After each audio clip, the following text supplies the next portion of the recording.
갈라디아서 1장 1절에서 10절까지 말씀을 저와 여러분이 한 절씩 교독하도록 하겠습니다. 신약 성경 302면에 있습니다. 갈라디아서 1장 1절에서 10절까지 저와 여러분이 한 절씩 교독하도록 하겠습니다. 1절입니다. 사람들에게서 난 것도 아니요 사람으로 말미암은 것도 아니요 오직 예수 그리스도와 그를 죽은 자 가운데서 살리신 하나님 아버지로 말미암아 사도된 바울은 함께 있는 모든 형제와 더불어 갈라디아 여러 교회들에게 우리 하나님 아버지와 주 예수 그리스도로부터 은혜와 평강이 있기를 원하노라. 그리스도께서 하나님 곧 우리 아버지의 뜻을 따라 이 악한 세대에서 우리를 건지시려고 우리 죄를 대속하기 위하여 자기 몸을 주셨으니 영광이 그에게 세세토록 있을지어다. 아멘. 그리스도의 은혜로 너희를 부르신 이를 이같이 속히 떠나 다른 복음을 따르는 것을 내가 이상하게 여기노라. 다른 복음은 없나니 다만 어떤 사람들이 너희를 교란하여 그리스도의 복음을 변하게 하려 함이라. 그러나 우리나 혹은 하늘로부터 온 천사라도 우리가 너희에게 전한 복음 외에 다른 복음을 전하면 저주를 받을지어다. 우리가 전에 말하였거니와 내가 지금 다시 말하노니 만일 누구든지 너희가 받은 것 외에 다른 복음을 전하면 저주를 받을지어다. 이제 내가 사람들에게 좋게 하랴 하나님께 좋게 하랴 사람들에게 기쁨을 구하랴. 내가 지금까지 사람들의 기쁨을 구하였다면 그리스도의 종이 아니니라. 아멘. 오늘은 다른 복음은 없나니라는 제목으로 함께 갈라디아서 1장을 살펴보도록 하겠습니다. 갈라디아서는 신약 성경 가운데 가장 열정적으로 복음을 변증하는 그런 성경입니다. 하지만 동시에 갈라디아서는 바울 사도가 쓴 13개의 서신서 가운데 또한 가장 논란이 많은 성경이기도 합니다. 자, 그 이유는 갈라디아서만 구체적으로 어떤 지역의 교회인지가 나오지 않고 넓은 지역에 광범위하게 해당되는 서신이기 때문입니다. 갈라디아는 지금의 터키의 중부 지방에 해당이 됩니다. 근데 그 지방이 또 하도 넓어서 북부와 남부로 또 구분이 됩니다. 자, 그래서 이게 북부 갈라디아에 썼는지 아니면 남부 갈라디아에 썼는지 이것 때문에 좀 논의가 많이 있습니다. 자, 남부 갈라디아에 썼다 하면은 바울 사도가 1차 전도 여행에서 복음을 전하고 교회를 세웠던 지역입니다. 비시디아 안디오, 이고니온, 그리고 루스드라, 더베. 이 사도행전 14장에서 우리가 많이 들었던 그런 도시들에게 보낸 편지로 볼 수가 있습니다. 그런데 만약 북부 갈라디아의 교회들에게 썼다라고 하면 이것은 2차 전도 여행과 관련이 되기 때문에 시기적으로 차이가 많이 납니다. 그래서 학자들 사이에서는 아직까지도 여러 가지 논의들이 있지만 아마 1차 전도 여행 쪽으로 보는 견해가 그래도 더 많다라고 생각이 됩니다. 갈라디아서는 복음을 율법과 대조를 합니다. 또한 은혜를 행위와 대조를 해주는 그런 성경 말씀입니다. 자, 갈라디아서를 사도 바울이 쓰게 된 이유는 그가 떠난 지 얼마 되지 않아서 거짓 교사들이 들어와서 복음을 왜곡했기 때문입니다. 자, 사도 바울은 오래되지 않은 일이기 때문에 쉽게 얘기하면 바울이 떠난 지 얼마 되지 않았는데 이렇게 변질되는 모습을 보고 더욱더 놀라고 한편으로는 분한 마음을 가지고 이 편지를 기록하고 있습니다. 그래서 어쩌면 이 편지는 다른 바울 서신에서는 볼 수 없는 격렬함을 담고 있습니다. 거짓 교사들이 했던 주장은 4가지 정도로 볼 수가 있습니다. 첫째는 바울은 진짜 사도가 아니다. 두 번째는 바울의 복음은 불완전하다. 세 번째, 바울이 사람들에게 잘 보이려고 복음의 내용을 바꿨다. 네 번째로는 예루살렘 사도들의 생각은 바울의 생각과는 다르다. 이런 주장을 펼친 것입니다. 자, 그런데 이 주장이 먹혀들었습니다. 갈라디아 사람들은 그들을 환영했고 그들의 가르침을 받아들이게 되었습니다. 자, 이 반응 때문에 사도 바울은 갈라디아서를 쓰고 있는 것입니다. 자, 그 중에서도 갈라디아서는 특별히 더 논쟁적인 성격을 가지고 있습니다. 자, 그렇기 때문에 갈라디아서는 또한 복음의 내용이 더욱더 명료하게 우리 가운데 보여진다라는 것을 우리가 기억하면서 살펴보기를 원합니다. 자, 먼저 문안 인사를 합니다. 자, 서신서들과 동일하게 먼저 편지를 보낸 사람과 편지를 받는 사람을 소개하고 있습니다. 바울 사도는 먼저 자기가 편지를 쓰고 있다는 것을 밝히며 형식적인 관용구를 사용하지 않는 것을 보게 됩니다. 자, 먼저 1절을 보시면 사람들에게서 난 것도 아니오 사람으로 말미암은 것도 아니오 오직 예수 그리스도와 그를 죽은 자 가운데서 살리신 하나님 아버지로 말미암아 사도된 바울은, 자, 사도 바울은 지금 자신이 사도다라는 말로 지금 1절을 시작하고 있습니다. 자, 사도라는 단어는 두 가지 정도 용례가 있습니다. 일반적으로는 사도란 뜻은 보내심을 받은 자라는 표현입니다. 그래서 신약 성경의 다른 곳에는 사자라고 표현이 됩니다.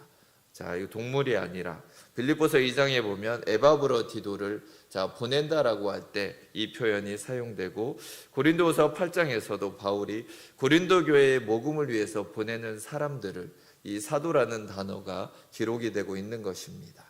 자, 그런데 여기서 사도 바울이 말하는 사도는 특별한 의미를 가지고 있는 표현입니다. 자, 이 말은 예수 그리스도께서 부르셔서 직접 임명하신 사람들이다라는 의미를 담고 있습니다. 에베소서 2장 20절에서 나오는 것처럼 교회가 사도들과 선지자들의 터 위에 세워졌다라는 의미와 같은 표현이라는 것입니다.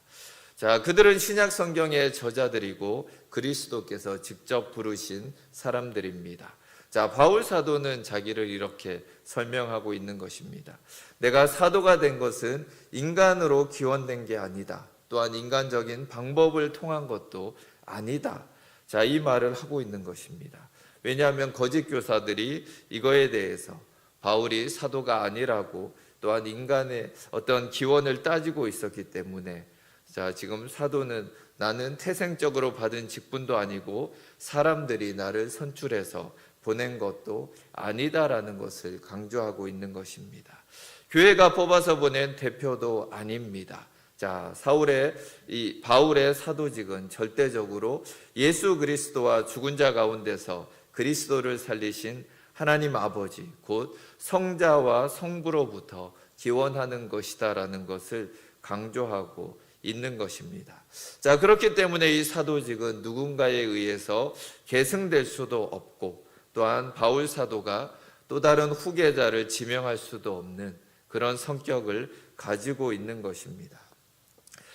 바울이 사도가 된 것은 다메섹으로 가던 길에 부활하신 예수님을 만난 사건 때문입니다. 그리스도께서 그를 사도로 세우셨기 때문입니다.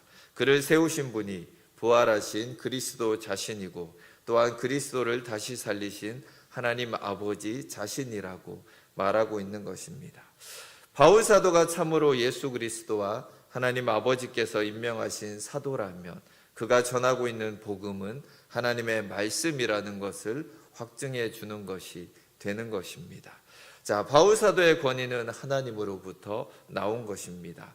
이것이 바울이 지금 기록하고 있는 서신서가 그냥 바울이라는 인물이 쓴 역사적인 문서가 아니라 하나님의 말씀이라는 근거가 되는 것입니다. 자, 이제 2절에서 수신자를 갈라디아 여러 교회라고 말하고 있습니다. 한 교회가 아니라 여러 교회들에게 쓴 편지입니다. 또한 바울 사도는 3절에서 은혜와 평강을 전하고 있습니다. 그리고 5절에서는 영광이 하나님께 있을지어다 이렇게 말을 합니다. 자, 이것이 가능할 수 있는 이유는 4절을 통해서 가능해지는 것입니다. 4절은 그리스도께서 하신 구원의 사역을 설명하고 있는 것입니다. 자, 3절과 5절은 쉽게 얘기하면 너희에게는 은혜와 평강이, 그리고 하나님께는 영광을이라는 말로 우리가 볼 수가 있는 것입니다. 은혜와 평강을 줄 수 있고 하나님께 영광을 돌릴 수 있는 이유가 4절을 통해서 가능한 것입니다. 아주 간단하지만 복음의 핵심 내용을 4절은 포함하고 있습니다. 자, 바울은 복음의 내용을 매우 간략하게 4절에서 정의를 하고 있습니다.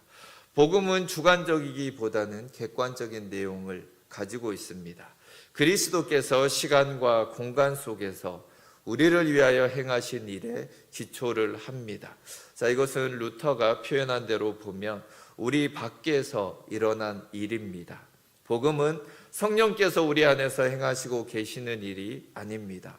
복음은 우리 밖에서 일어난 일, 그리고 예수 그리스도께서 우리를 위해서 시간과 공간 안에서 행하신 일이다라는 것을 기억해야 하는 것입니다. 자, 그리스도께서 하신 일은 첫째로 하나님 아버지의 뜻을 따라서 한 것입니다. 자, 예수 그리스도의 독자적인 일이 아닙니다. 그리스도께서는 모든 것을 아버지의 뜻에 따라 행하셨다라고 말씀하셨습니다. 스스로는 아무것도 하지 않는다라고 요한복음 5장과 8장에서는 말하고 계십니다.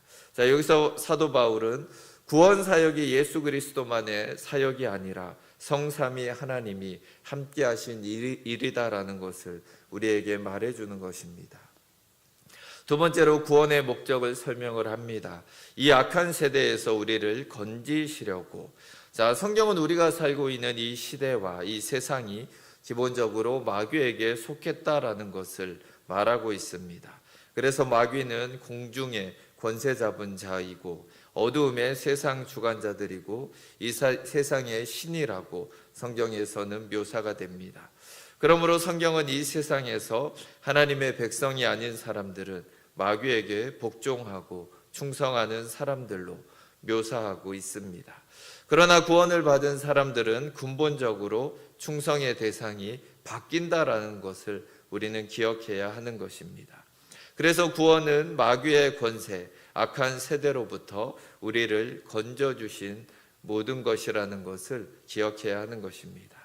또한 세 번째로 구원을 위해서 그리스도께서 하신 일은 죄를 위하여 자기 몸을 들이신 것입니다. 자, 이것은 구체적으로 레위기에 있는 속죄 제사를 의미하고 있습니다. 하나님과 올바른 관계로 들어갈 수 있는 것은 갈보리의 십자가로 가는 것입니다. 갈보리 언덕 십자가에서 죽으신 그리스도를 만나지 않고는 결코 은혜와 평강을 얻을 수 없으며 하나님께 영광을 돌릴 수가 없는 것입니다. 자, 사도 바울은 십자가에 못 박힌 그리스도를 그의 서신서의 중심에 두고 있다라는 것을 우리는 알 수가 있습니다. 자, 바울 서신은 대부분 문안 인사가 나오면 편지를 받는 사람들을 위해서 기도하고 또한 감사를 합니다. 그런데 갈라디아서에만 이것이 빠져 있습니다. 기도도 없고 감사도 없습니다. 자, 왜냐하면은 지금 이 문제가 심상치 않기 때문에 사도 바울은 거의 책망으로부터 지금 6절을 시작하고 있다라는 것입니다. 6절은 쉽게 보면은 한마디로 나는 충격을 받았다입니다. 자, 6절부터 9절까지는 놀라울 정도로 같은 말을 반복하고 있습니다. 그 표현은 바로 다른 복음이라는 말입니다. 자, 바울이 말하는 것은 자기가 처음에 갈라디아 교회들에게 전해주었던 그 복음의 내용과 다른 것이 너희들이 가지고 있는 것이다라는 것입니다.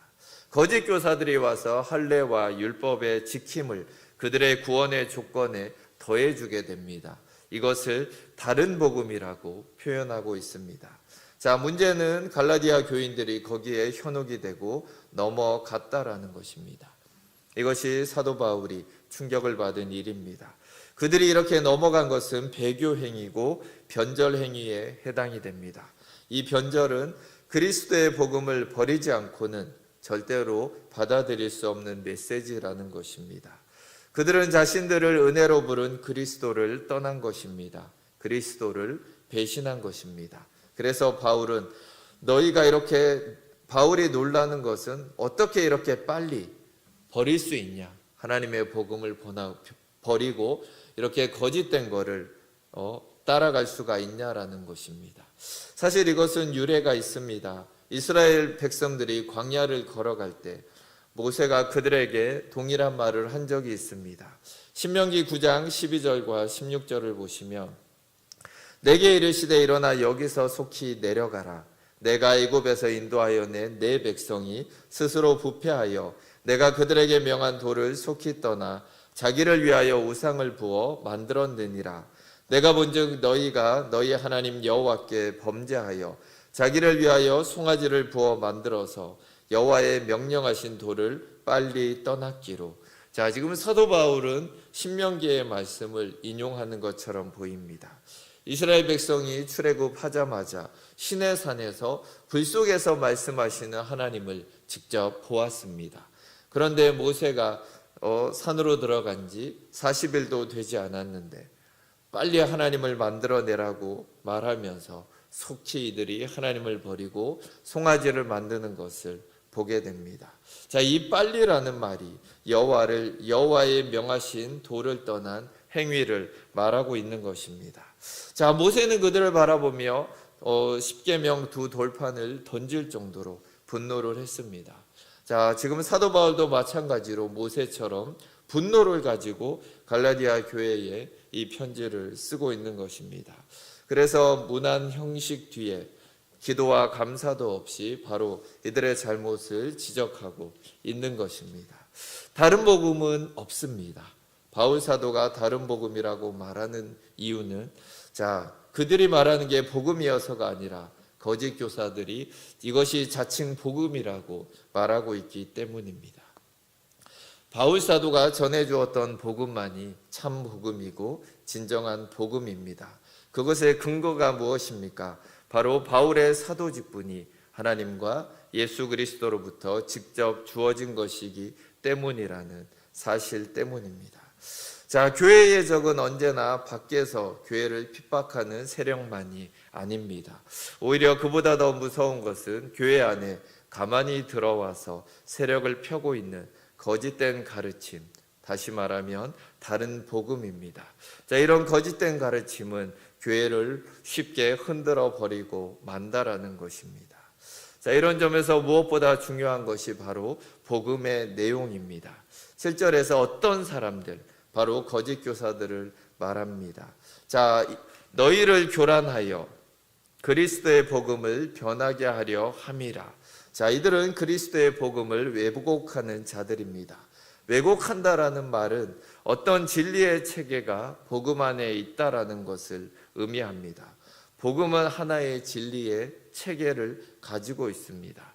복음은 이해할 수 있는 내용을 가지고 있다라는 사실을 때로는 종종 놓칠 때가 있습니다. 복음을 얘기하면 그거는 비밀이 아닌가, 내가 어떻게 구원받았는지 잘 모르겠다. 물론 우리의 구원은 말로 설명할 수 없습니다. 하지만 믿고 나서 복음이라는 것은 우리에게 너무나 분명하고 무엇이다라고 정확히 말할 수 있는 내용이라는 것입니다. 이 부분을 바울 사도는 계속해서 논쟁하며 우리가 믿고 있는 복음은 너무나 분명한 사실이다라고 강조하고 있는 것입니다. 자, 이 부분에 대해서 사도 바울은 2장 후반부에서 4장까지 복음에 대해서 계속해서 설명을 할 것입니다. 자, 거짓 교사들은 그리스도를 부인한 것은 아닙니다. 그들은 예수 그리스도를 인정했습니다. 단지 이방인들이 그리스도인이 되기 위해서는 믿음 외에 할례를 받아야 한다라는 주장을 더했을 뿐입니다. 자, 이것을 사도 바울은 왜곡이라고 말합니다. 교회를 교란하고 요란케 만드는 행위라고 말하는 것입니다. 자, 그리고 이 정도로 끝나지 않습니다. 이제 바울 서신 중에 가장 심한 말이라고 일컬어지는 본문이 바로 8절과 9절의 내용입니다. 8절과 9절을 보시면 그러나 우리나 혹은 하늘로부터 온 천사라도 우리가 너희에게 전한 복음 외에 다른 복음을 전하면 저주를 받을지어다. 우리가 전에 말하였거니와 내가 지금 다시 말하노니 만일 누구든지 너희의 받은 것 외에 다른 복음을 전하면 저주를 받을지어다. 자, 사도 바울은 두 번이나 저주라는 단어를 사용하고 있습니다. 자, 이것을 쉽게 풀으면 그냥 지옥으로 가라라는 뜻입니다. 자, 이거보다 더 센 표현은 있을 수 없는 것입니다. 사도 바울은 원래 자신이 전해줬던 복음 외에 다른 복음을 전한다면 그것은 천사라고 할지라도 아니면 사도 바울 자신이라고 할지라도 예외 없이 저주를 받아야 한다라고 두 번이나 강조하고 있는 것입니다. 자, 이 말을 지금 갈라디아 교회에 지금 현혹된 거짓 교사들이 얼마나 친절하고 좋은 모습으로 그들에게 접근해서 사역을 했든지 간에 상관없이 그들의 겉모습과 그들의 말투와 행동과는 상관이 없다라는 것입니다. 중요한 것은 그들이 전한 말의 내용이 무엇인가에 따라서 저주를 받을 것이다라는 말입니다. 자, 이단이라고 해서 늑대 같은 모습을 하고 우리에게 오지 않습니다. 한국을 흔들었던 신천지 같은 사람들이 이상한 모습을 하고 들어오지 않는다라는 것입니다. 누구보다 선량한 모습이고 누구보다 사랑하는 모습으로 들어옵니다. 자, 그렇기 때문에 교회들이 흔들리고 쏟고 이렇게 되는 것입니다. 자, 지금과 같이 개인 중심의 문화가 또한 이렇게 퍼져 있는 곳에서는 우리는 설교를 들으면서 내가 어떻게 느꼈는가를 중요하게 생각을 합니다. 아니면 설교가 얼마나 나를 집중하게 만들었는지, 아니면은 설교가 얼마나 좋았는지, 우리는 이것으로 설교를 평가하는 것을 너무나 익숙하게 생각을 합니다. 때로는 설교자가 얼마나 카리스마가 있었는지, 아니면 설교가 얼마나 재미있었는지, 얼마나 설득력이 있었는지 이런 것으로 설교를 판단하기도 합니다.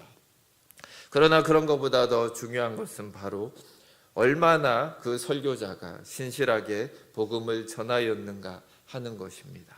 자, 그 어떤 것보다 중요한 것은 설교의 내용이고 그 내용이 복음에 합당한 내용인가를 우리는 분별할 수가 있어야 하는 것입니다.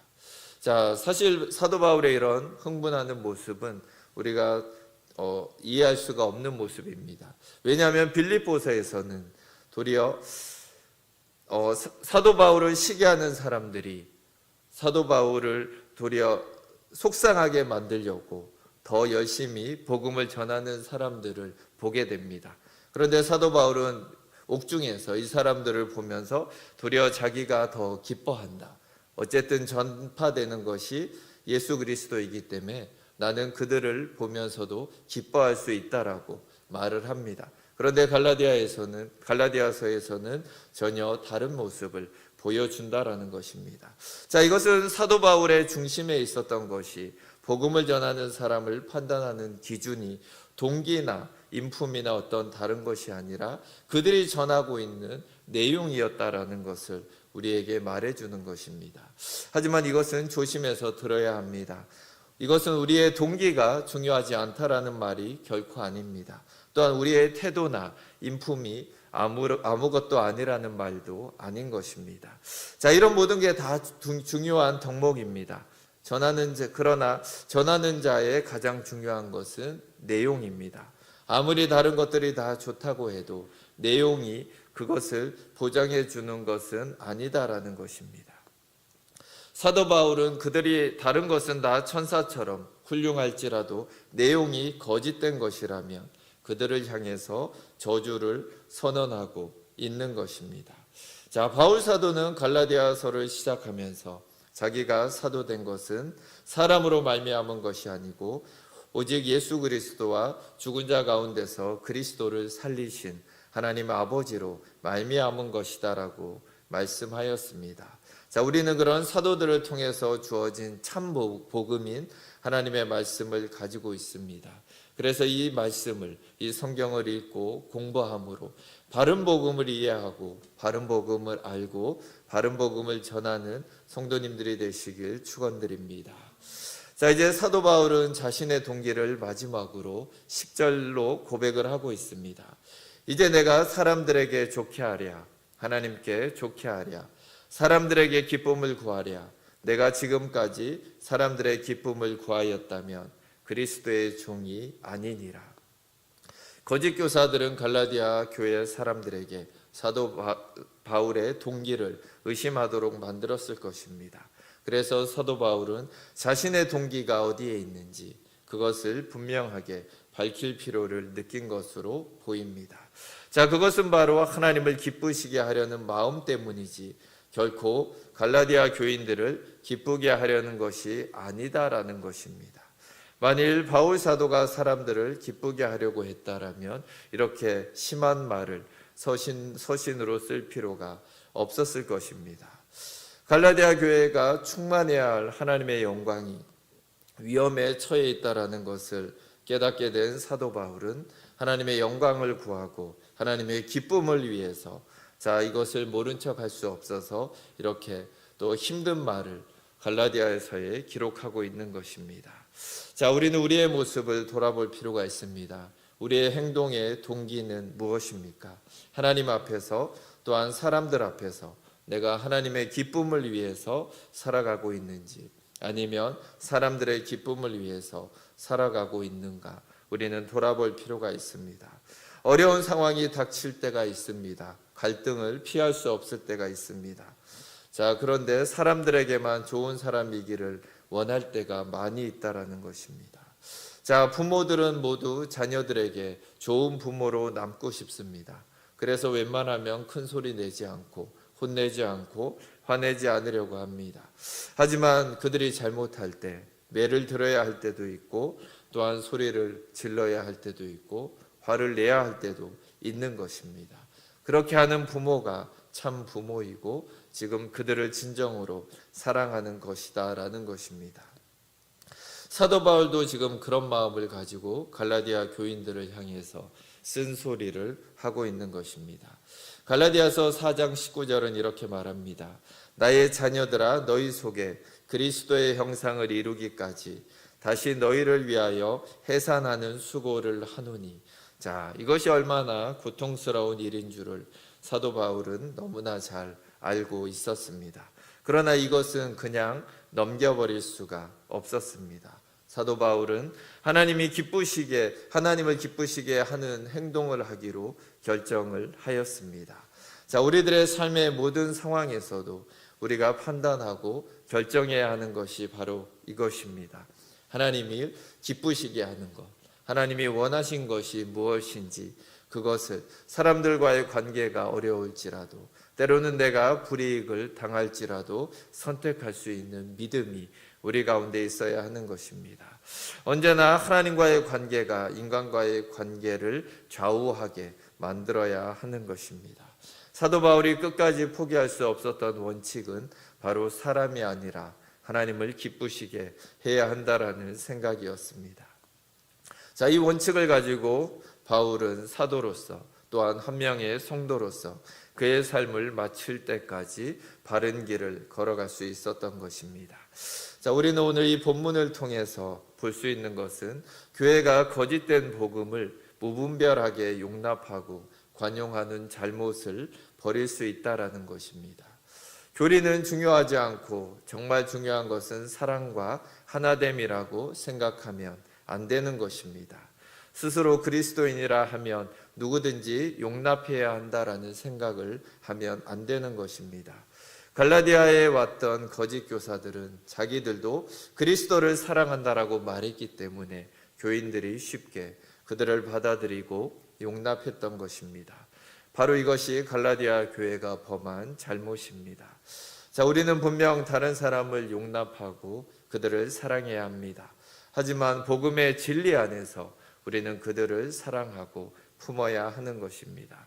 또한 사람의 기쁨보다 하나님을 기쁘시게 하는 원칙 안에서 교회를 섬기며 다른 사람들을 섬기는 동작중앙교회 성도님들이 되시길 주의 이름으로 축원드립니다. 함께 기도하시겠습니다. 하나님 아버지 감사합니다.